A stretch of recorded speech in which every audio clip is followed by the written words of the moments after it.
Hey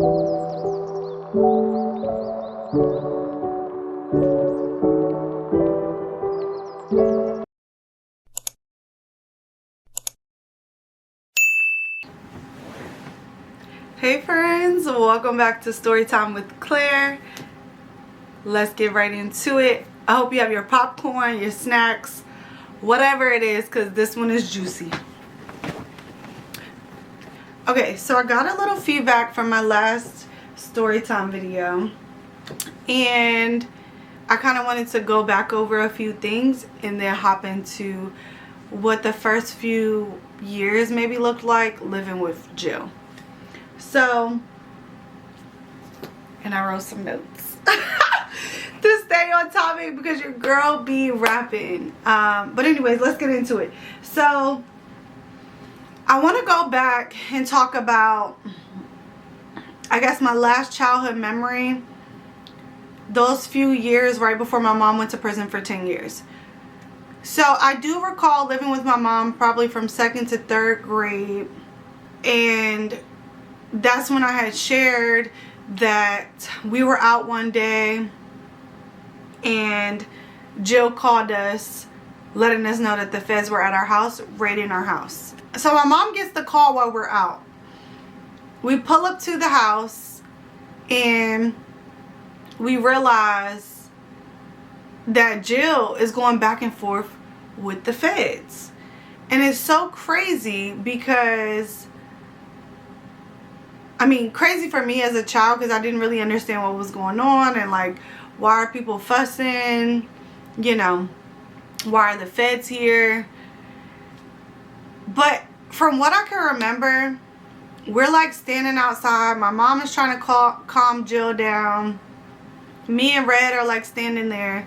I don't know where my other siblings are or my stepdad at this point because he did live with us. But they were like taking shit out of our house. I mean, curtains, blinds, TVs, any systems, you name it. I want to say they tried to take our dog.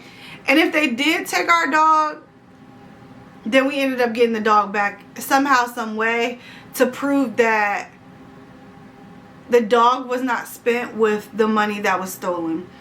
And so those of you that don't know, my mom embezzled a lot of money, which is why she ended up going to prison for 10 years. And that wasn't her first time doing it, and so I think that's maybe why they gave her such a lengthy sentence at that time. And so my guess is this is the same thing that she was doing when we were living in this townhouse when the feds came and raided our home. So yeah, the feds come, they raid our shit, they're taking everything. And the house was like really quiet this night. Like quiet and probably empty. I mean, it wasn't that empty, but they was taking stuff. And then the next memory I have is moving to my dad's house. At this time, he was married to my stepmom. She is actually deceased now. May she rest in peace. But they coincidentally lived like right down the street from us. So it wasn't like a big move, but it was still a big move because we weren't used to living with our dad. And so my stepmom has 3 children of her own, 2 girls, 1 boy. And then it was me and my sister Red that moved in. Living with my dad and stepmom, I definitely went through some things and I saw some things. My stepmom, I would say, she didn't play no games. Like, no games at all. Like, she actually used to spank her son with a ruler. So I already knew not to try to get on her bad side. But the good parts of her that I remember are like her waking up early in the morning and frying us chicken to make sure we had a hot lunch for school, and you know, just always packing our lunch. Every single day she would pack me a lunch for school. I'm not sure if my mom used to do that, but I vividly remember my stepmom doing that. I also remember her straightening my hair with the hot comb. Then there's my dad. My dad was doing drugs during this time and was drinking heavily.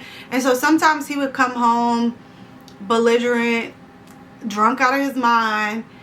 Sometimes he would come home beat up and looking all bloody and shit. It was just really crazy. And I want to say we stayed with him for probably about a year. Maybe from like,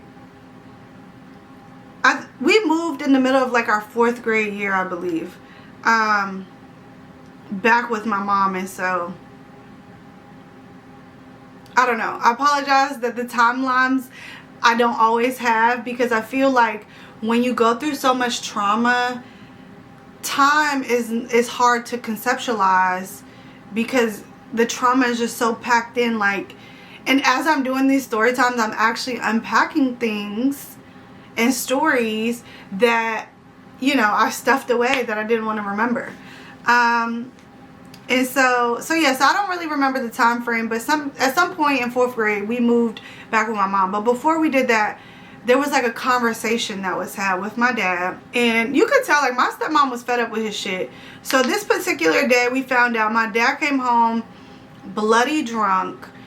I remember him having like a white t-shirt on and just like a bunch of blood stains on it and blood dripping down his face, and you know, he basically got his ass whooped out there. I don't know what this man was doing, but on this particular day, he came home beat up, drunk up, or maybe drugged up. I really don't know.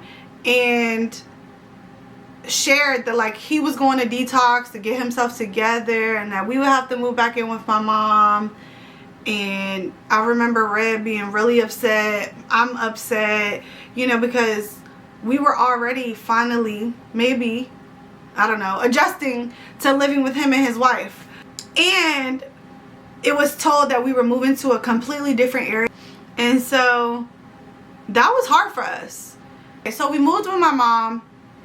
It was just my sister and I at that time. We lived in an apartment. My brothers moved in at some point. I recall them going on like a church retreat for teens. I was too young to go because I'm the youngest in the family, and so I stayed home with my mom. This is when my stepdad like re-entered the picture while my brothers and sister was on this retreat. And I recall having a phone call with them because they were like checking in at the house. Like they were somewhere in the mountains, so they're just calling us to check in. And I told them that my stepdad was there, like say hi, you know. And I guess my mom hadn't told them because I think they were all shocked. And I want to say like my siblings responded with like anger. They were upset, right? And so next thing I remember, we're moving to another townhouse that's big enough for all of us. For me, my sister, my twin brothers, my mom and stepdad at the time. We lived in that house for a little bit, and then we moved to the house directly across the street from our townhouse so that my stepdad's daughter could move in. And that's the house that we all lived in right before my mom went to prison for 10 years. If you haven't watched part 1 yet, go back and watch it. Okay. So now that we've cleared that up and y'all kind of have an idea of where my memories start, let's talk about what life was like moving in with Jill. So the first few years of living with Jill, I would say were like, all the years I lived with Jill was rough. Okay, I lived with Jill from 5th grade up until my 10th grade year when she went to prison and I went to foster care. Living with Jill was different. There's so many things that come to mind when I think about living with her, between her, her husband, the environment, just all of it. I want to say I moved in with Jill maybe right before she had her own child. She had her first child. I want to say they maybe just had him. But again, I don't know. Know that he was there. But what I will say is that I don't think that her husband knew that I was going to be staying with them for as long as I did. And you could tell, like, I could feel that energy. And when I was preparing to do this story time, it dawned on me that even to this day, I really don't think he with me like that. Like, I don't think he with me back then, but now as an adult, I know he don't with me. Like, or maybe he does, maybe he don't. I don't really know. He's a freaking Sagittarius, so I just feel like sometimes they're funny moving, and I don't know, I pick up on energy and how people have treated me, and then how I've tried to move on, and I don't know, he still gives me the same energy. Even my fiance was like, yeah, he don't really be saying too much to you, and I'm like, yeah, I know. So anyways, I think because of his feelings against Jill, his wife at the time, that reflected onto me as a child because he didn't want me there.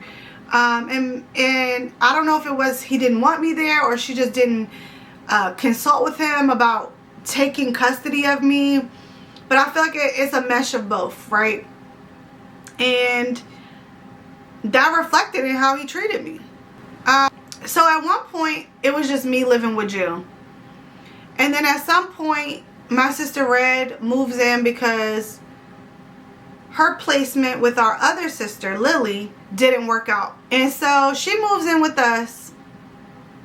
And I want to say Red didn't even live with us that long before her and Jill got into a fight. And I remember this night, probably like yesterday. We came home from school. The house was a freaking mess. It was so dirty. I would say every dish in the cabinet was in the fucking sink, y'all. And soon as we walk in, Jill's like holding her son on her hip, and she's like, y'all need to clean up this house. Like, damn, we just got home from school. Why was the house even dirty? What were you doing all day that you couldn't clean the house? Right? So we go in and we're cleaning up. Jill was making spaghetti that night. Red was cleaning the dishes. I was in the kitchen as well, or somewhere near it. And Red was on the phone basically talking shit to her friend. Like, yeah, she got us in here cleaning up. Whatever. Normal teenage shit, I would say. And so Jill comes in the kitchen and basically asks her, like, what are you saying about me? And I don't know if Red immediately said it, but like you could tell they were kind of like going back and forth at first. And then next thing I know, like they start really arguing. And I come around and I'm like trying to see what's going on, and I can't really remember like the words that was being exchanged, but Jill takes the phone from Red, and now they're like shoving each other, and next thing I know, Jill shoves Red into a corner of a dresser. And this dresser corner was pointy as shit. I mean, y'all know what a dresser looked like, right? It was pointy as hell. Red still has a scar on her back from that shit. After that happened, Red ran away. She left Jill's house. I wanted to go with her. Jill would not let me leave. And she left. She ran away to my dad's house. And then, you know, I think that's when she had entered the foster care system. So, but what I remember from this fight in particular is I really wanted to go with her. Jill was not rocking for me to go. Red left. She was gone. Jill drove us to my dad's house because that's where she knew that she had gone, or I don't know if someone told her that my sister was there or what. But we ended up at my dad's house, and then they started to start fighting again. Like, Jill wanted to fight her again at my dad's house. So now Jill and my dad are going back and forth. They damn near fighting. It was just really messy. And then next thing I know, we leave. And my memories are kind of foggy from there. But what I do remember is that, like, I specifically told Jill I don't ever want to eat spaghetti again. That was a traumatizing night for me. And so I don't want to eat spaghetti anymore. Why the fuck did we have spaghetti every week, y'all? And for the first, like, few weeks, I really wouldn't eat it. And she would force me to eat the food. Like, she was crazy. I mean, she still is kind of crazy. I ain't even gonna hold you. But yeah, it was a crazy time for me. And I don't know why I'm getting emotional. It was a crazy time for me, and this is when I realized, when I was preparing to make these videos, I realized that this is when I started to become suicidal.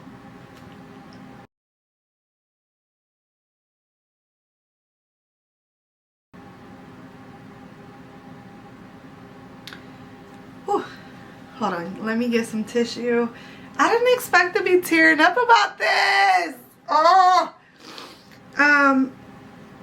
but it is kind of sad thinking like, wow, at such a young age, I considered taking my life. Hold on, guys. Oh, snap. Okay, I'm back. But yeah, at such a young age, I considered on taking my life. And I went through that for a while, for years really. And I won't get into the nitty gritty because I don't want to go to any dark spaces, or at least any that dark of a space, sharing my stories. Clearly, it still makes me a little emotional. But yeah, so that was a dark time in my life, and it truly got darker. I remember one time living with Jill, and during this time, so after Red had left, I continued to live with her, and her husband was complaining about some money missing. Hold on, let me make sure this is the next point I need to be talking about. Yes. Her husband was complaining about some money missing, and he started to ask me about the money. I didn't know what he was talking about because, again, I'm a child. Really don't know the finances going on in the house. I really don't know what they have going on in their marriage either. But he would ask me randomly Sunday mornings when we were headed to church, like, do you know about any money missing? Did you steal it? And I'm like, no, I don't have any money. No, I didn't steal no money. No, I don't know what you're talking about. And so one Sunday in particular, I think I had shared with Jill, like, your husband keeps asking me about some money stolen, and I don't know what he's talking about. Now, what I didn't know is that Jill had already told him what happened with the money. So in this moment of me confronting her about him asking me about some money that was stolen, she then begins to tell me, if he asks you this again, tell him that I stole it and gave it to the homeless lady. So I'm like, why do I have to say I stole it? And she's like, just say it. Like, and the way that she would talk to me back then, I mean, she was my guardian. I don't know. She was the person taking care of me. And so I just did what she told me to do. I mean, I did tell her I didn't want to do that, but she still was like, no, that's what you're gonna do. So I was just like, okay. Lo and behold, that Sunday, we are getting in the car. She's locking up the door. And I'm waiting for him to put their kid in the car. And then it's my turn to get in. And he stops me before I get in the car. And he's like, so do you know what happened to that money? And I'm like, staring at him. And then I say what Jill told me to say. I stole it and gave it to the homeless lady. And he was like, but you told me you didn't. I said, yeah, because I was scared. I didn't know what you were going to do if you found out that I stole it and gave it to the homeless lady. And there was this homeless lady that would come by our house all the time. And so my guess is Jill thought that that made sense, because she's always passing by our house. Blame it on her, right? Or blame it on me that I gave it to her.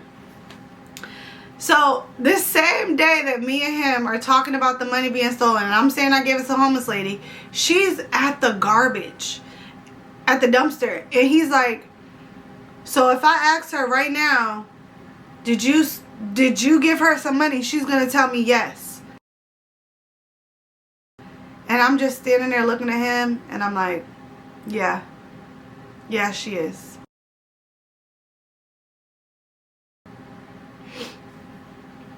And he just looked at me and he paused and he said, your sister is going to get you in a lot of trouble. And if I were you, I would leave. I had no idea what that meant at that time.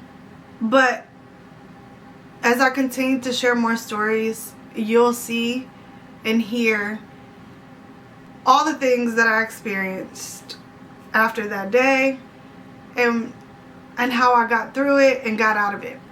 If you want to hear more in part 3 about living with Jill and what life really looks like after that statement, be sure to hit that like button, subscribe to my channel, and don't forget to hit that bell to turn on your notifications. Thanks for watching, guys.